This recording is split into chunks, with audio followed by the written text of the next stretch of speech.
Just started the entire podcast and realized my microphone wasn't even on. Okay. Hi, guys. It is me, Alex, your host of Alex Film Thoughts. Welcome back to another episode. Today's episode, as you can see from probably the title, is a behind the scenes chat on building my brand. So, yeah, let's just riff on that basically. Okay, firstly, it's really hard to explain what it is specifically I do as a coach and as a mindset coach and a mentor, because there is so many aspects to being a coach. The space I hold, the expansive conversations, and the things I teach on just range from so many different things, because you don't actually realize how many different aspects of your life all revolve around the mindset that you have. So when people ask me, like, what actually is it that you do? Like, what do you teach? What is being a coach? What is being a mindset coach? It's really hard to like settle on one thing. And like,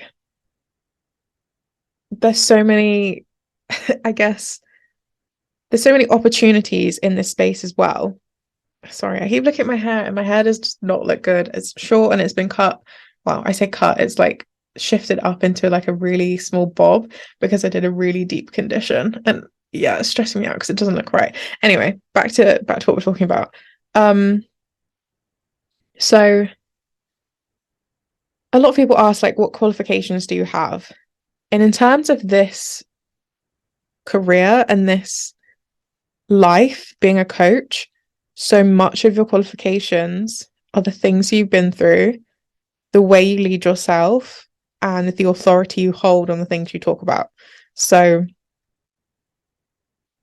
like, it's just about building trust, really, that my clients know and the people that consume my content know that anything I'm talking on is something I have experience on. It's not something that I've just picked up one day and thought, oh, let me talk about this, with having absolutely no authority on the subject, never being through it, that kind of thing. I don't know if you like listened to my episode with Maddie, but we were talking about her experience with some mental health issues, and there was something she brought into their space that I would never be able to speak on because I've never experienced it. And it would be silly of me to try and talk on that because I can't talk from experience. I can't say how it is I dealt with something and how the best way to move forward for me was, or some modalities I've used to get myself out of a space and into another, because I've never experienced that thing. So much of this work also is having a level of awareness that, okay, there are some people that I can't advise for things on, and there are some people that are my perfect ideal client because I have been through those things. I know the exact way and the type of healing work it takes to move through some things. And yeah, so when people say like, okay, well, what do you do? Like, what is being a coach? What is being a mentor? It's so big a realm that even just pinpointing one fact of like healing or doing mindset work or doing shadow work or like anything, building a brand, like there's so many different aspects to being a coach and being a mentor and having your own brand and business that you can't really just sit there and say, okay, here's the list of things I do. But yeah, it basically encompasses so many things that I can't even count them. And I'm really on a process right now of building my brand. And I wanted to bring you guys along on this podcast series, because I think one of the most important things, like if you wanted to follow this path, is learning from experiences what to do and what not to do. And that's really what I want to bring to this part, where like sort of touching on where I find my influences, who I learn from, why I learn from them more specifically, less about who it is and more like why I learn from them, why I've built that trust, and like why I feel safe to learn from these people, and like what lessons I've learned from them and their lessons, and how it's going to help me do better for my business, for my brand, for my life. And then I kind of want to also talk on like my trajectory. Can I even speak today? Clearly not. Every time I record a podcast episode, I'm just fumbling over my words. And also the results I expect for myself. And I want to do another episode on this because there's just too much to talk on. But I'm a very delusional person. And I wasn't always. I was very much a cynical, realist person who didn't really like to see the joy in anything. And I've slowly trained myself, because you can actually do this. You can train yourself to do pretty much anything. I've trained myself to become delusional, and I've trained myself to call things to me and receive things that I never would have thought possible simply because I was delusional. But I want to talk more on that in like a specific podcast episode about being delusional. So the results I expect are a result of my delusions and of me dreaming and implementing in a way that I know I'm going to get that result. There is nothing going to stop me from getting there. And it doesn't matter what anyone says. It doesn't matter what anyone thinks. It doesn't matter what objects, oh, guys, I can't talk. Obstacles come in my way. It's still going to happen. It's still going to get there. So, yeah, that's basically what I want to talk about within this series, within this podcast. So, I think, like, first, I kind of want to talk to my brand. So, for the longest, like, probably since I was like 14, 13, I've wanted to be an influencer, in the sense that I wanted to be a content creator specifically for YouTube. I didn't really love Instagram as a platform in its earlier stages. I like it much more now. TikTok wasn't a thing. What was TikTok called even? It was like a piano app or something, wasn't it? It was like a singing, like a karaoke. It was a karaoke app or something. TikTok wasn't even a thing then, so that wasn't even in my spectrum of potential content creating. But my one true love is and always has been YouTube. I have been neglecting my YouTube channel recently, simply because I've had so many assignments and so many deadlines for uni. But I'm trying to get back on my grind in the last couple of weeks of term before I graduate. But yeah, so YouTube is my first true love, and I really wanted to be a content creator. And as I've shifted and evolved over the years, and you'll hear snippets of my story across this podcast. I got a podcast with my sister called Voice Notes with my sister. If you want to know a little bit more about my personal life too, you can listen over there, and I can tell you some stuff over there.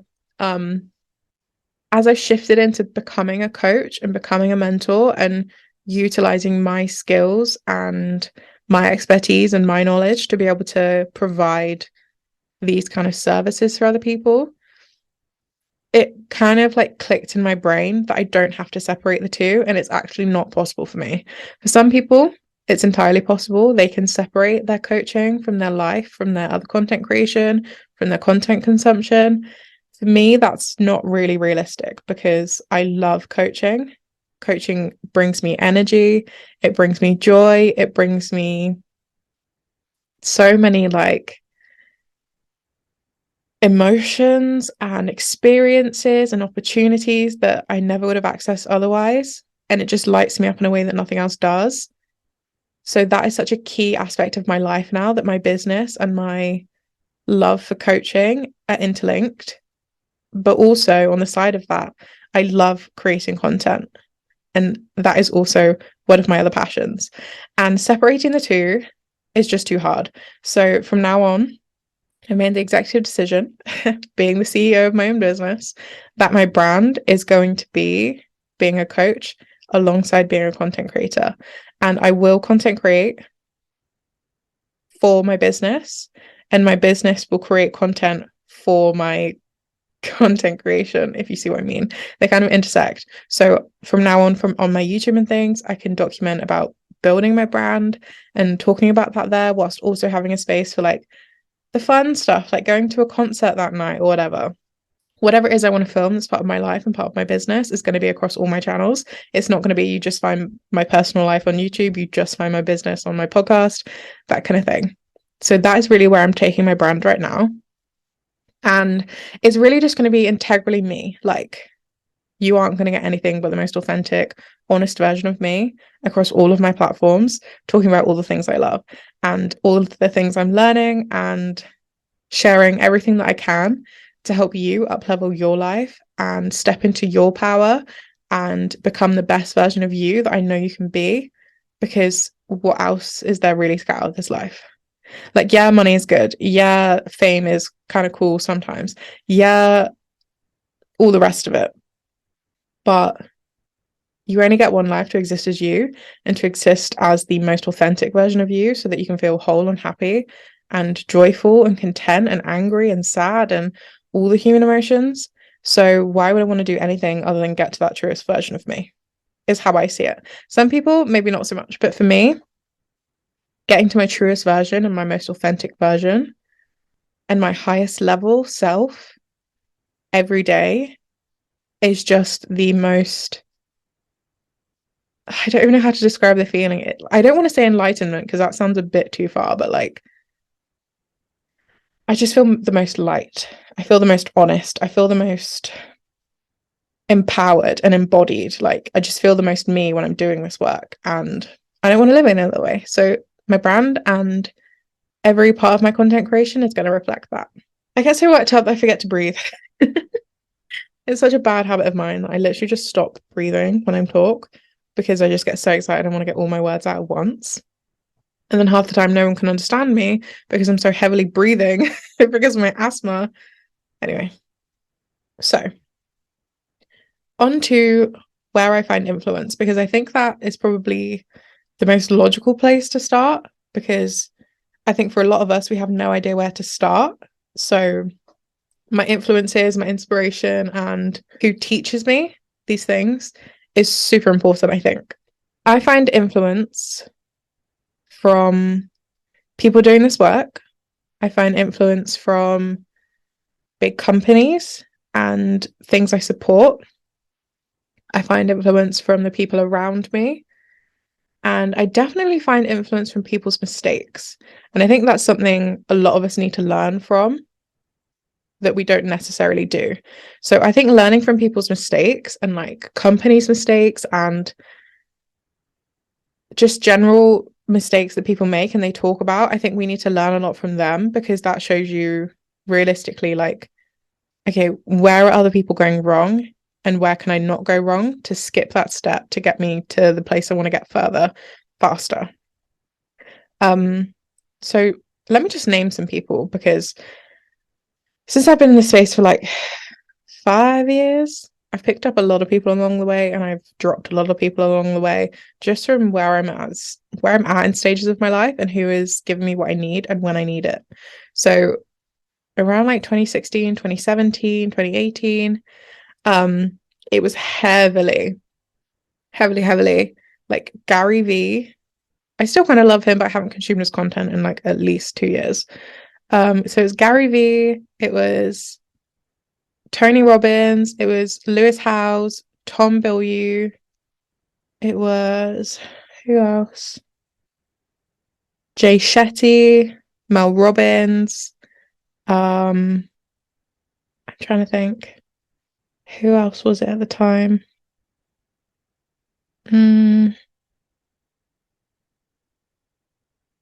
Yeah, anyway, you can kind of imagine the people I'm talking about. And their circle of people just kept expanding because they were doing workshops with other people, they were getting other people to create content with them, they were doing interviews with other people. So I kind of just kept picking up these people all the way around. And it kind of sounds male heavy, and I think it was at the time, because it was very much based on strategy. Like, I was very much consumed basically with strategy and how to build brands and business in the quickest way possible. So at the time, I think I was mainly focused on being a social media marketer, building my own SMMA agency. Or is that actually what it is called? SMMA? Social media marketing agency. Yeah, I wanted to build a social media marketing agency. So I was consuming heavily content specifically to building brand and building business on social media. So I have a lot of background and a lot of knowledge in building brand on social media. And that's really what I want to start implementing on my own business, because I have all this knowledge. So that is something that really heavily influenced me a few years ago. And then it kind of shifted over lockdown, because like everyone, I was losing my mind. I was losing my sanity. I was very low, and at some points it was kind of scary So I was like, okay, this has happened to me before. I had a really low point in about 2016, and I had another one in 2017, but it was worse. And it got to a point where, like, I'll be honest, getting out of bed was the biggest struggle. Getting myself even in the shower was nearly impossible. Getting myself to eat, to drink, like to do any basic human function was really difficult. And no one around me really knew how to help. So it was kind of up to me to be able to get myself out of this situation. And I knew I didn't want to stay in it. I wasn't a person that really thrived on having problems because so many people in my life around me thrived on having problems that it kind of trained me to not do that and to resent doing that. So I basically just forced myself into solution mode, and which is how I sort of deep dived into health, wellness, mindset work. And I did that sort of as a cyclical thing. I would really deeply dive into it, start journaling, start taking care of myself, start exercising. And then something would happen, stress or an event would happen, or something would go on in my life. And then I would revert back to the depressive episodes. And I don't want to call it depression because I think that minimizes what other people experience as depression for years on end. But I would have months and months of depressive episodes where being a basic human was just too difficult. And so then I would kind of hit rock bottom, as I guess as rock bottom as you can get at 17, and then cycle back around and launch myself back into the development work. And yeah, this basically happened as a cycle until I went away. I went to Thailand. It changed my experience of life. I got a whole new lease of life from it. I really realized that the only thing I want to do in life is travel and experience new things and new places and new people. Then I went to university, kind of got low again. You know, the world crumbled. We hit a Panny D. And the feeling that I had when I was 17 and trapped in my bed by my own mind came back. And again, I threw myself into the development work, but this time it stuck because I really actually did proper work on myself. And I started realizing the patterns and the beliefs and the subconscious training I'd put myself through and other people had put me through. And I don't want to be like blaming or like pointing fingers, but you know, as we exist as humans in this world, like people imprint on us and people train us as they want to experience us as other beings. So there was a lot of unconditioning I had to do, and there was a lot of realization of patterns and things that kept making me unhappy, but I was still doing because I didn't realize that there was a pattern going on. So yeah, I dived into a lot of that work. I've healed a lot within myself by myself. And I kind of got to the point where I was like, okay, I need more. I need help and I need a space for support. So that's when I started investing. And that is when I also found my love for being a coach, because subconsciously I started doing it for the other people around me. And I've always been a problem solver. I've always been a decision maker in terms of like passing judgment. I'm a Libra, very much part of my like personality to do this kind of thing. So I thrive in this work basically, but not in the passing judgment area, in like being neutral and being balanced and being able to provide an unbiased opinion and advice for people. I've always thrived in that.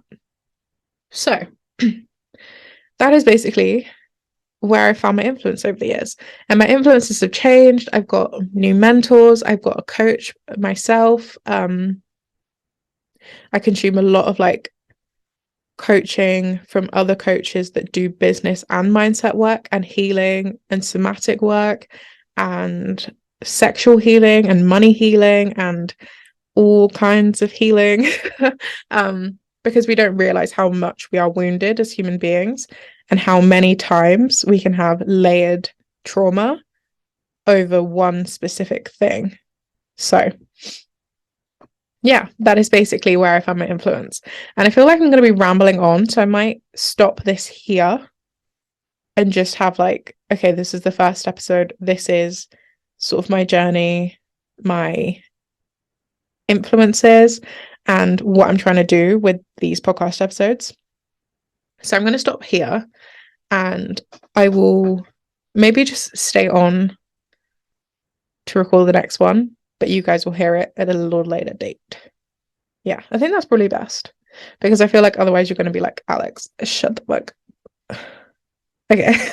Yeah, I'm going to stop here and I'll speak to you guys in the next episode. It has been so good just like getting this off my chest and letting you guys know like the actual truest part of me is that I love content creation and I love building brand and I love coaching. So I really hope you guys love all of my content. I really hope you guys love all of like the little chicken nuggets I give you and like the little pieces of value. And I hope they're really starting to make a difference in your life. And on that, I just want to say, like, if you're consuming this content, but you're not implementing anything, I promise you, as hard as it is to break these cycles, you will never go back once you see the other side of your life and how it can be when you don't let these patterns rule you. You don't let this inauthentic self stay in charge simply because it feels safer. Because if it's not truly you and it's not truly the most honest representation of you and people do or don't like it, you don't actually have to deal with that. So people sometimes feel safer existing as their inauthentic self because actually that's like, it's like a shield. If they don't like this version of me, that's okay because it's not really me anyway. And I lived like that for a long time and I don't want to live like that anymore. So that is why I do this work in this. That is why I have become a coach and a mentor because I know what it's like being trapped in that cycle and I know what it's like to break out of it and come to the other side. And I just want as many people as possible to be able to find the strength and power within themselves because it is all within you to be able to tap into that and come into this side of the world.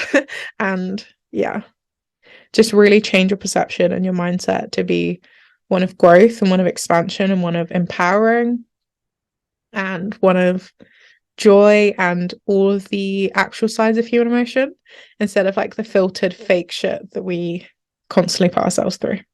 So yeah, that is a little riff on behind the scenes of my brand and behind the scenes of my business. I will see you in the next episode. Okay, bye guys.